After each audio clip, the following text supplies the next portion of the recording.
किंवा वचनामध्ये होणार किंवा सेवेमध्ये होणार, तसा तसा सैतान तुमच्या पाठीमागं माझ्या मागे हात धुवून लाव.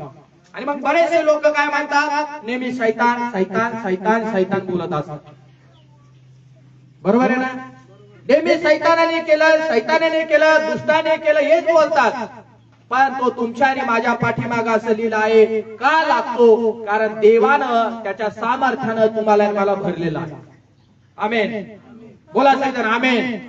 जर देवाने त्याच्या सामर्थ्याने तुम्हाला आणि मला जर भरलेला आहे, तर तुम्ही आणि सैतानाच्या राज्याचं नुकसान करणारे आम्ही लोक आहोत. म्हणा आमेन. जोरात म्हणा आमेन. सैतानाच्या राज्याचं आम्ही नुकसान करणारे लोक आहोत.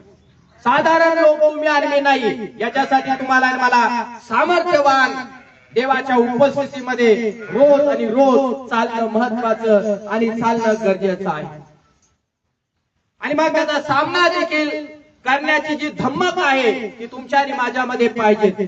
शैतान येऊ द्या, नाही तर सैतानाचे दूत येऊ द्या, सैतानाचा बाप येऊ द्या, मी माघार घेणार नाही. नेहमी लक्षात ठेवा, मैदानात उतरायचं लढण्यासाठी तर असं लढा की मला एक ख्रिस्ती जीवन जगायचं आहे. मी कुठल्या माणसाला घाबरणार नाही, मी कुठल्या नेत्याला घाबरणार नाही, मी कुठल्या पुढाऱ्याला घाबरणार नाही, मी कुठल्या भाऊबंदाला घाबरणार नाही, मी कुठल्या नातेवाईकाला घाबरणार नाही, मी कोणाला घाबरणार नाही. आमेन. जर तुम्ही अशी लढाई लढण्यासाठी जर तयार आहात तर तुम्हाला ख्रिस्ताची सेवा कार्य करणं योग्य आहे. ख्रिस्त तुम्हाला सामर्थ्य पुरविल, ख्रिस्त तुम्हाला ज्ञान पुरविल, ख्रिस्त तुम्हाला प्रत्येक जीवनात, घरात, कुटुंबात, परिवारात तुम्हाला विजय जीवन जगण्यास कृपा देईल. म्हणा सगळेजण आमेन. सगळेजण म्हणा आमेन. जोर से बोलेंगे कलीसिया आमेन. आणि बायबल मध्ये लिहिलंय सैतान काय करतो आहे, विश्वासणाऱ्यांच्या जीवनावरती हल्ले करतो. हालेलुया. आता तुम्ही आणि पवित्र शास्त्रामध्ये त्याचं मुख्य कारण जर तुम्ही आणि जरी पाहिलं, तुमच्या आणि माझ्या लक्षात येईल. मत्ते 4 अध्यायामध्ये काय लिहिलंय आपण वाचूया. यस, काढूया. ज्यांच्याकडे बायबल आहे त्यांनी मत्तेचं पुस्तक याचा 4था अध्याय. आणि आपण बऱ्याचशा गोष्टी यामधून पाहिलेल्या आहेत, परंतु आम्हाला हे पाहणं देखील आज पुन्हा गरजेचं आहे की देव पुन्हा पुन्हा आपल्याला या शेवटच्या दिवसामध्ये हे का शिकवत आहे. विश्वासणाऱ्या लोकांना हे महत्वाचं आहे. पहिलं वचन आपण वाचूया. तेव्हा सैतानाकडून येशूची परीक्षा व्हावी, आत्म्याने त्याला रानात नेले. मग तो 40 दिवस व 40 रात्र उपाशी राहिल्यानंतर त्याला भूक लागली. जर तुम्ही आणि 1 पासून तर 11 वचनापर्यंत जर वाचलं तर तुमच्या माझ्या ही लक्षात येईल की सैतान देवाच्या सामर्थ्यावर व लोकांवर विश्वासणाऱ्यांच्या जीवनावर नेहमी हल्ले करतो. जर मी विश्वासणार आहे, लक्षात ठेवा, सैतानाने प्रभू येशू ख्रिस्ताला पण सोडलं का? जेव्हा प्रभू येशू ख्रिस्त देव असून जगामध्ये आला तुमच्या आणि माझ्या तारणासाठी.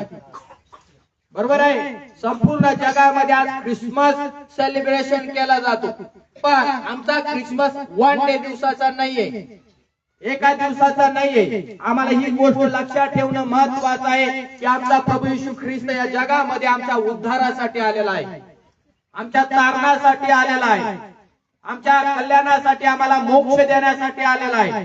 तर जर देव मला कळाला, ख्रिस्त जर मला कळाला, तर त्याच्या उपस्थितीमध्ये मला 365 दिवस राहणं गरजेचं आहे. किती दिवस? 365 दिवस. क्षणाक्षणाला मला देवाची उपस्थिती पाहिजे. तुझको मैं प्रसन्न रख सकूं, हे प्रभु मुझे ये सिखा.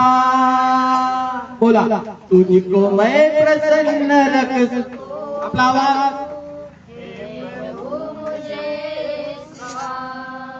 तू मेरा ईश्वर, सुशोभित परिशुद्ध आत्मा प्रभु, अपनी सीधी राह पर लेके चल मुझे, अपनी सीधी राह पर लेके चल मुझे.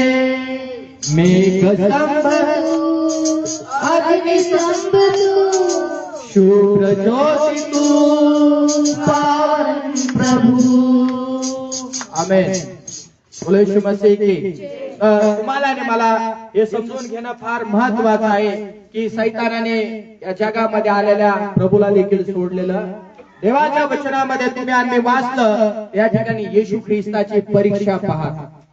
म्हणजे बघा येशू ख्रिस्त काय साधारण वाटलं का? सामर्थ्याने भरला. ऐका देवाचं वचन ऐका. या शेवटच्या दिवसामध्ये येशूचा बाप्तिस्मा झाला बुडून आणि येशू ख्रिस्त पाण्यातून वर आल्यानंतर प्रभूच्या सामर्थ्याने परमेश्वराच्या सामर्थ्याने भरला. बरोबर. सामर्थ्याने भरल्यानंतर या ठिकाणी तुम्ही आणि मी बरीचशी स्टोरी या ठिकाणी वाचतो की तो प्रार्थनेला बसला आणि त्याची काय घेतली परीक्षा. परीक्षक कोण होता? मला परीक्षक कोण होता? बघा बर का. परीक्षक शैतान देवाच्या सामर्थ्यावर आणि देवाच्या विश्वासणाऱ्या लोकांवर तो हल्ले करतो. सोडलं का प्रभू येशूला? त्याने काय केलं या वचनामध्ये तुम्हाला आणि मला बघायला मिळतो. बाप्तिस्मा झाला त्यावेळेस येशू ख्रिस्त किती वर्षाचा होता? यस, किती वर्षाचा? 30 वर्षाचा येशू ख्रिस्त होता आणि तो सामर्थ्याने भरला. आणि त्याची काय दिले? आत्म्याने त्याची परीक्षा घेतली. काय घेतली? आणि ही परीक्षा व्हावी आहे ना. सैतानाने काय घेतली त्याची? म्हणा परीक्षा घेतली. कशी घेतली? बघा आज आपण कोणते लोक आहोत? मला आत्मिक लोक आहोत. आत्मिक लोक आहोत ना. आमची पण काय घेणार सैतान? त्यांनी लक्षात ठेवा. पुन्हा सांगेल देवाच्या पुत्राला त्यांनी सोडलं नाही. सामर्थ्याने भरलेला असो तर तुम्ही आणि मी जर प्रभू येशूच्या सामर्थ्याने भरलं तुम्हाला सोडेल का? मी जर प्रभूच्या सामर्थ्याने भरला मला सोडेल का? माझ्याही जीवनामध्ये वेगवेगळे प्रसंग परीक्षा समस्या वाहनत आहे. प्रत्येक आहे जो कोणी सामर्थ्याने भरेल तो छोटा असू द्या किंवा मोठा सेवक असू द्या, ते मंडळीतले लोक असू द्या नाही तर कुठले लोक असू द्या, पण विश्वासणाऱ्या लोकांच्या जीवनात नेहमी तो हल्ले करायला तयार असतो. कोणती परीक्षा कोणाची घ्यावी सैतानाला हे माहित आहे. आणि त्या परीक्षेमध्ये तुम्ही आणि मी नापास केव्हा होऊ त्याला माहित आहे.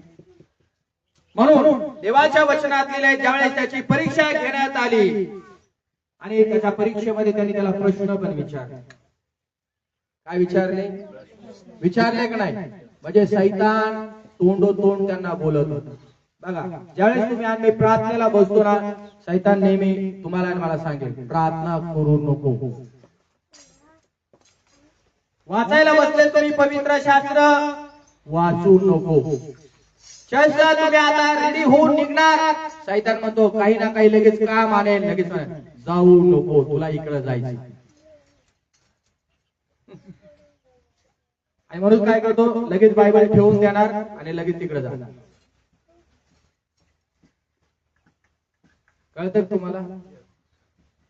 हे सैतानाचे डाव आहे की तुम्ही आणि मी जेवढा आध्यात्मिक जीवनामध्ये स्ट्रॉंग होतो तेवढा सैतान तुमच्या संघ आणि माझ्या संघ आत्म्यामध्ये गोष्टी बोलत असतो. जसा देव पण आत्म्यातून बोलतो सैतान पण आमच्या संघ बोलत असतो. हे नको करू, हे नको करू, ते नको करू, असं नको करू, तसं नको करू, असं नको बोलू, असं. आणि बरेचसे लोक तुम्ही आम्ही पाहतो सैतानाला अधीन हो त्याचा ऐक. आम्ही कोणाचं ऐकलं पाहिजे सांगा? सांगा मला.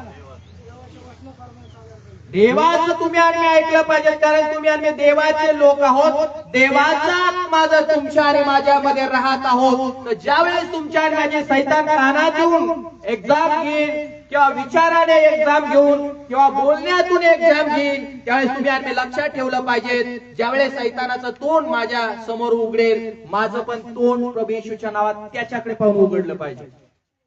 आमेन. का माहिती का? येशूने हे केलेलं आहे. आणि येशू ख्रिस्ताला ज्यावेळेस पवित्र शास्त्रामध्ये लिहिलंय त्याचे एक्झाम घेण्यात आले त्यावेळेस त्याने त्याला प्रतिउत्तर दिलेलं आहे. दिलंय का नाही? उत्तर द्या सैतानाला, त्याचा सामना करा, त्याच्या पुढे खंबीरपणे देवाच्या लोकांना उभे राहा. आणि जर तुम्ही शुद्ध आणि जर तुम्ही पवित्र देवाला आवडणारं जीवन जगत असाल तर तुम्ही आणि सैतानाचा सामना करण्यास नेहमी पुढे उभे राहू. केव्हा तुम्ही सैतानाला घाबरणार नाही, त्याच्या हल्ल्याला तुम्ही घाबरणार नाही. त्याने किती तुमच्या विरुद्ध माझ्या विरुद्ध डाव रचू द्या, तुम्ही आणि त्याच्या परीक्षेला कधीच घाबरू शकत नाही. बोलो येशू मसीह की. नाना प्रकारच्या परीक्षा माणसाच्या जीवनावरती येणार आहे. ख्रिस्ती लोकांच्या जीवनात परीक्षा येत नाही असं नाही. जर देवाच्या पुत्रावरती परीक्षा आलेल्या आहेत तर बायबलच्या वचनात लिहिलंय त्या परीक्षा तुमच्या जीवनावरती पण सैतान आणील, माझ्या जीवनावर पण सैतान आणणार आहे. पण या परीक्षा येणार नाही असं होईल का? येणार. परीक्षा आल्या पाहिजेत आणि परीक्षा तुम्ही पिवळ सुटलं पाहिजेत. मंडळी म्हणेल का आमेन? पिवळ सुटा, काठावर पास होऊ नका. काहींचे विषयच उडून जातात लगेच.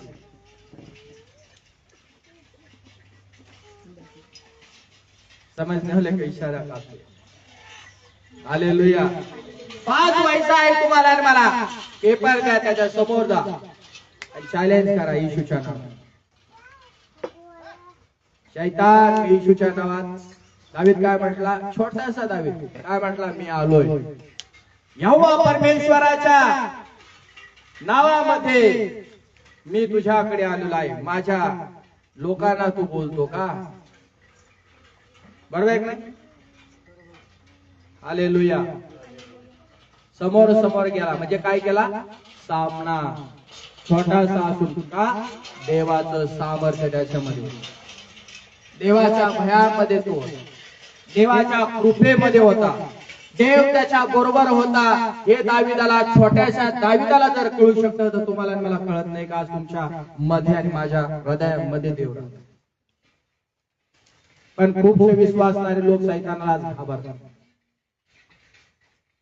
काही लोक म्हणतात, पास्टर आमच्या घरातून तो निघतो, भरशीतून बाहेर निघतो पास्टर, आम्हाला अकराळ विक्राळ असं रूप दाखवतो पास्टर,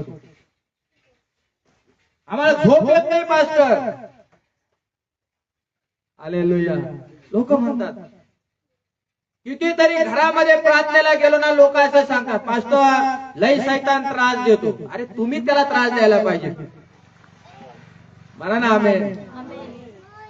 का देवापेक्षा मोठं सामर्थ्य सैतानामध्ये आहे? जो देवामध्ये राहतो त्याच्यामध्ये सामर्थ्य मोठं आहे ना. आम्ही सैतानाला त्रास देणारे झालं पाहिजे. आम्ही त्याच्या पाठीमागं पळायला पाहिजे, तो पळत पळत सुटला पाहिजे. पण आज गणित उलट आहे मंडळीतल्या लोकांचं. सैतान आपल्या मागं लागतो, आम्ही कुठेतरी लपून बसतो. सैतान मंडळीच्या मागं लागत आम्ही कुठेतरी पळत सुटतो. कुठं लपू, कुठं लपू, कुठं लपू. पास्टर कुठं लपू, कुठं लपू, कुठं लपू. कुठं लपू नका, सामना करायला पुढे या. प्रभू येशू ख्रिस्ताने या वचनामध्ये 4 ते 11 वचनामध्ये लिहिला आहे, सामना केलेला आहे प्रत्येक गोष्टीचा. सैनिक त्याला म्हणतात. शूर आम्ही सरदार, आम्हाला काय कुणाची भीती. म्हणा शूर आम्ही सरदार, आम्हाला काय कुणाची. पुढं काय? हालेलुया. सैनिक कधी घाबरतो का? बोला, सैनिक कधी भीतो का? सैनिक नेहमी तयार असतो. प्रेचरी आत्मिक युद्ध त्यालाच म्हणतात. आत्मिक सैनिक ज्यावेळेस तयार होतो ना, तो सैतानाच्या कुठल्याही डावपेचाला घाबरत नसतो. त्याला म्हणतात सैनिक. तो नेहमी आपलं कपडे घालून किंवा आपले वस्त्र घालून, आत्मिक वस्त्र घालून नेहमी तयार असतो. युद्धासाठी, हल्ले करण्यासाठी, समोरच्याला पराजित करण्यासाठी नेहमी तयारी दाखवतो. देवाच्या लोकांनी देखील नेहमी तयार असलं पाहिजे की सैतान तुमच्या आणि माझ्या जीवनावर केव्हा झापट टाकेल, पण मी तयार राहिलं पाहिजे. येऊ देणार नाही तुला. बाउंड्री उभा आहे मी प्रभू येशूच्या नावात. बारकाईने लक्ष ठेवा. जसा आज कॅमेरा लावला ना, कॅमेरा कोण येते आणि कोण जाते सांगतो, कोण उठतं कोण बसतं कोण खातंय सांगतो. हालेलुया. तसा आमच्या देवाचा कॅमेरा आमच्यावर आणि आमचा कॅमेरा सैतानावर पाहिजे. कधी कधी आत्मिक जीवनात जागृत राहण्यासाठी बरं का. नाहीतर देवाचा कॅमेरा सोडताना सगळं सैतानाकडेच लावतो. असं नाही सांगा. तो आमच्या जीवनावर, आमच्या घरावर, आमच्या कुटुंबावर हल्ले करू नये म्हणून त्याच्याकडे लक्ष राहून पाहून इकडं तिकडं चालाखीने राहायचं. बारकाईने कोणाच्या द्वारे सैतान हल्ला करतो. बहिणीच्या द्वारे, भावाच्या द्वारे, आईच्या द्वारे, वडिलांच्या द्वारे, सासूच्या द्वारे, सुनेच्या द्वारे, मेवण्याच्या द्वारे, मेवणीच्या द्वारे, कोणाच्या द्वारे हल्ला करतो त्याच्याकडे लक्ष लावा. आणि हल्ला करायला लागला रे लागला लगेच मारायचं, ये बघतोस तुझ्याकडे मी. कोणाच्या नावात? येशू तेरा नाम सबसे ऊंचा है. बोलो येशू तेरा नाम. बोलो एक बार हो, येशू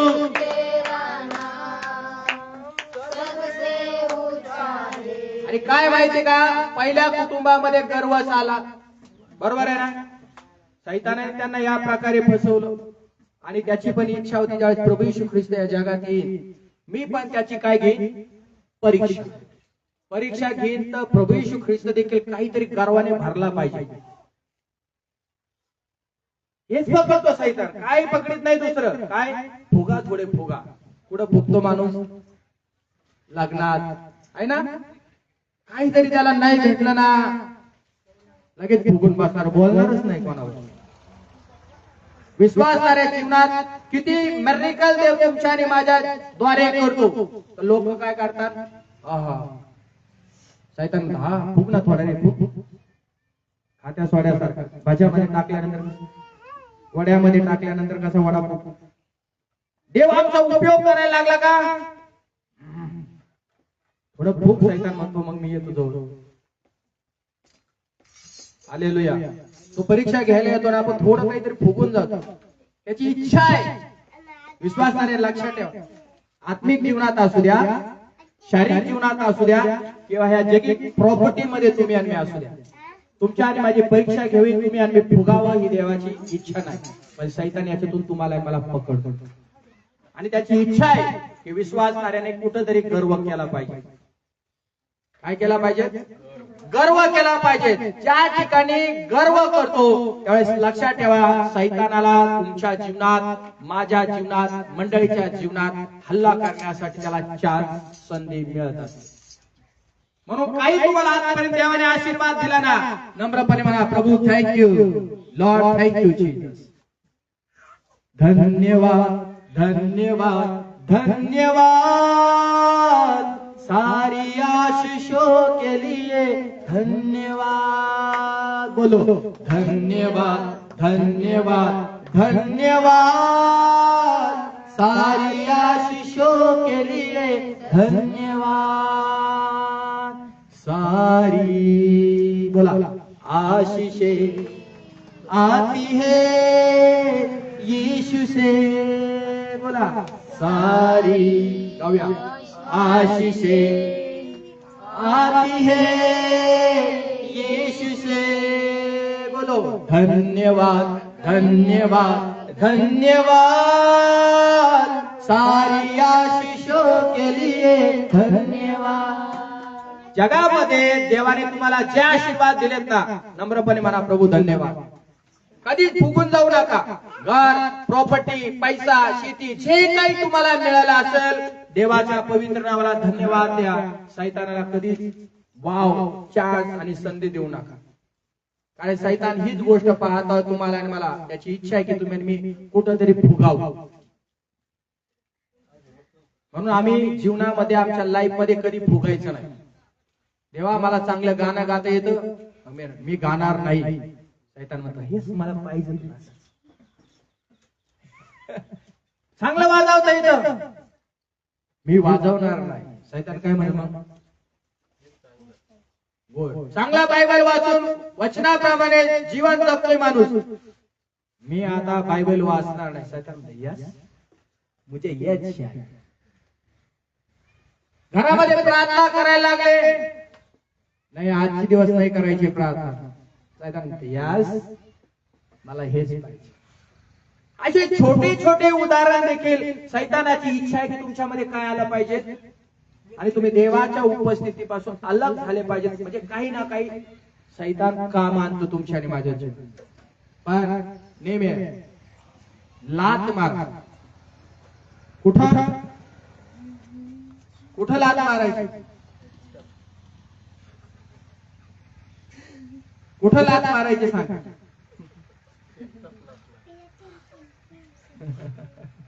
लात मारा, देवाची वेळ देवाला द्या. जगिक गोष्टीला जास्त वाहू देऊ नका. लात तिथं मारा जे महत्वाचं नाही तिथं लात मारा, आणि जिथं महत्वाचं पहिलं आहे त्याला पहिला मान, पहिला सन्मान आणि पहिला आदर द्या. येशू मसीह की. तिसरे कारण तुम्ही आणि त्यामध्ये पाहणार आहोत, सैतान देवाच्या लोकांवर नीती मूल्य म्हणजे तडजोड किंवा शंका निर्माण करण्याद्वारे आक्रमण करतो किंवा हल्ला करतो. काय करतो? नीती मूल्य. म्हणा सगळ्या नीती मूल्य म्हणजे काय?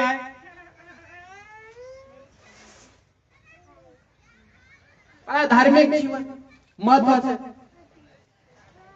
सगळे बोला येशू मसीह की. म्हणजे तडजोड. काय करतो? प्रभू प्रार्थनेला जायचंय पण आता काय करू? तडजोड. काय करतो माणूस? ऍडजस्टमेंट. दुसऱ्या भाषेमध्ये कोण करताय ऍडजस्ट? करताय का तुम्ही आणि असं?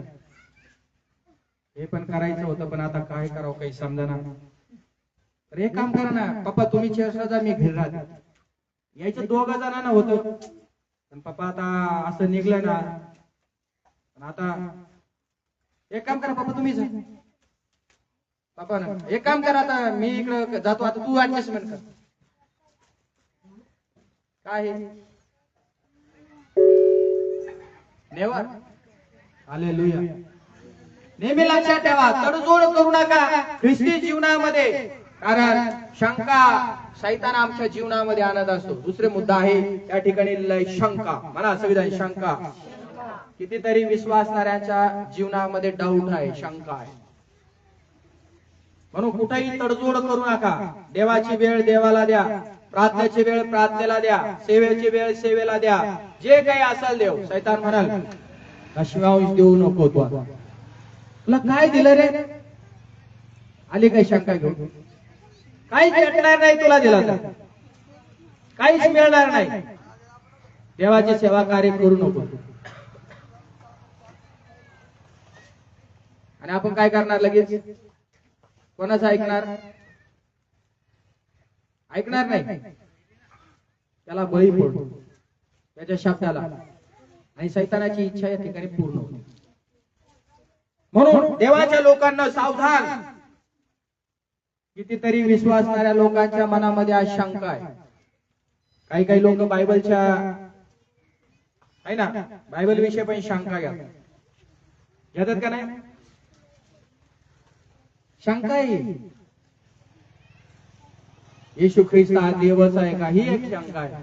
अनेक प्रश्न आहे. शंका आहे, शंका शंका. विश्वासणाऱ्यांच्या जीवनात शंका आहे, कुटुंबामध्ये शंका आहे, परिवारामध्ये शंका आहे,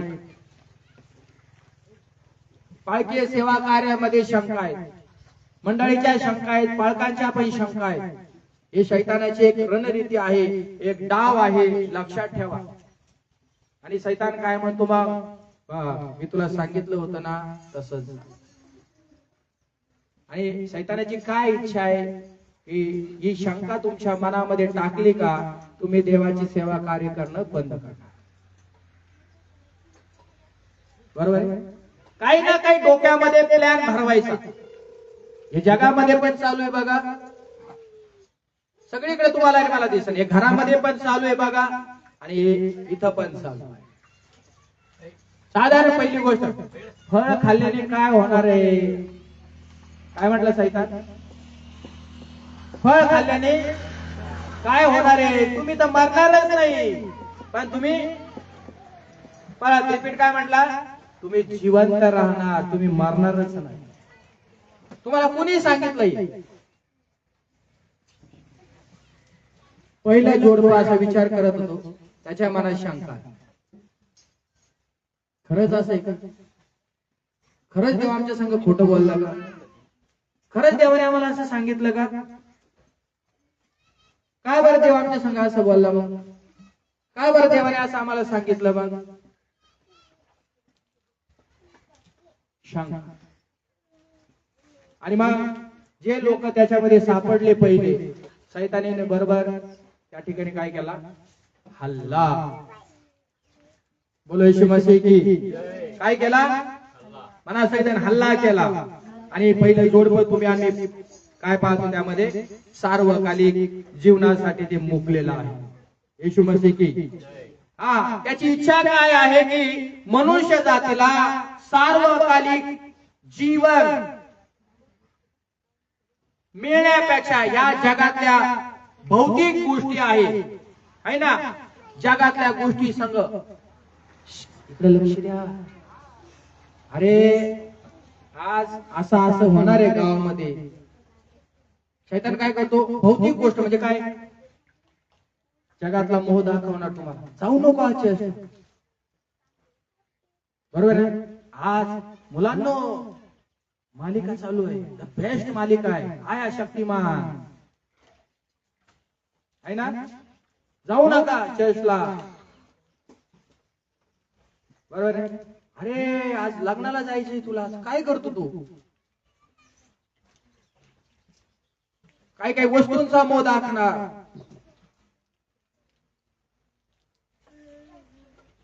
पॉइंट आला. उदाहरणार्थ आता लाडक्या बहिणीचे 2100 रुपये आले. उदाहरणार्थ सगळे हसले. देवाला धन्यवाद. काही काहींचे मेसेज लगेच त्याच्यावर युट्यूबवर दुसरे येणार. अरे ते लवकर जर काढून नाही घेतले ना तर ते पैसे माग जाणार. मग विश्वासणारे लगे बँकेच्या लाईन मध्ये उभे राहणार.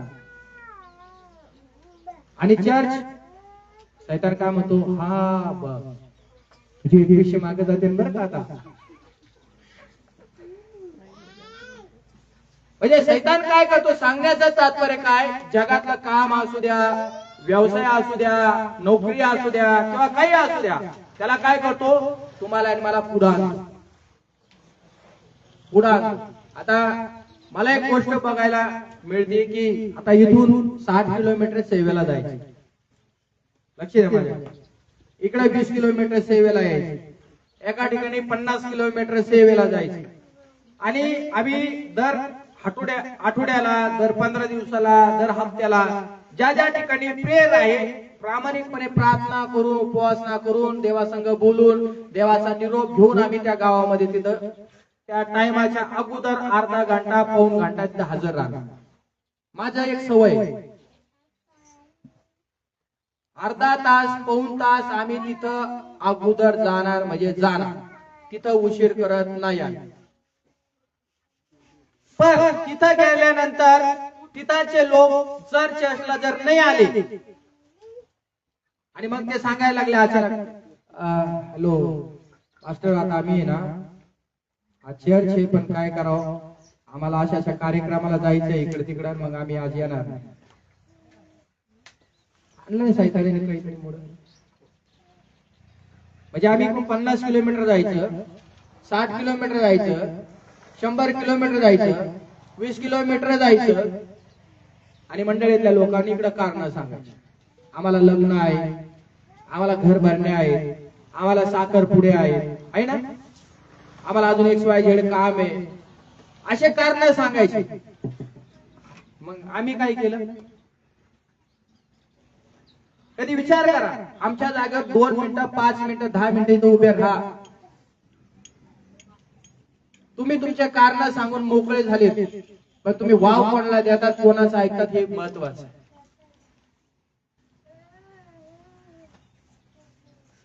भौतिक गोष्टीसाठी, जगातल्या कोणत्याही गोष्टी असो, त्याच्यावर तुम्ही मंडळातले लोक जास्त प्रेम करतात. मग मी जगामध्ये राहत नाही का हो? बोला, मी जगामध्ये राहत नाही, मला जगातल्या गोष्टी लागत नाही, अन्न लागत नाही, बोला वस्त्र लागत नाही, कपडे लागत नाही, पण मी तो वेळ सोडून इथं काय येतो? मग मला पण फिरूशी वाटतं, मला पण फॅमिलीला घेऊशी वाटतो, पण इथं का मी थांबलोय? इथं का मी वेळ घेतो? बोला येशू मसीह की सगळेजण म्हणा, येशू मसीह की. इथं का मी समय देतो, टाइम देतो तुम्हाला? इथं का हजर असतो? याचा बारकाईने विचार करा. सिरियसली व्हा, गंभीर व्हा. नवीन वर्ष येत आहे, हे बंद झालं पाहिजे आपल्या जीवनात. जगातल्या आणि जगातल्या गोष्टीवरती प्रेम करू नका. शैतानाची इच्छा आहे की तुम्ही आणि सार्वकालिक जीवन देणाऱ्या देवापासून वेगळं राहावं, वंचित राहावं आणि देवाच्या जवळ येऊन बसावं. याची इच्छा आहे. प्रभू येशू ख्रिस्तानं जो तुमच्यासाठी माझ्यासाठी वधस्तंभ वाहून अनंत काळचं जीवन तुम्हाला आणि मला दिलंय, शैतान म्हणतो ते तुला मिळू देणार नाही. म्हणून या जगातल्या गोष्टीचा मोह तुमच्या समोर येतील. कांदे येतील, वांगे येतील, गहू येतील, हरभरा येतील, सगळे काम आहे. 12 मास तुम्हाला तो कामात गुंतून ठेवेल. येऊच नको, येऊच नको, येऊच नको, येऊच नको, येऊच नको. कर काम, कर काम, कर. पास्टर टाइम नाही, पास्टर वेळ नाही, पास्टर टाइम नाही. अरे सार्वकालिक जीवन गमवतोय तू.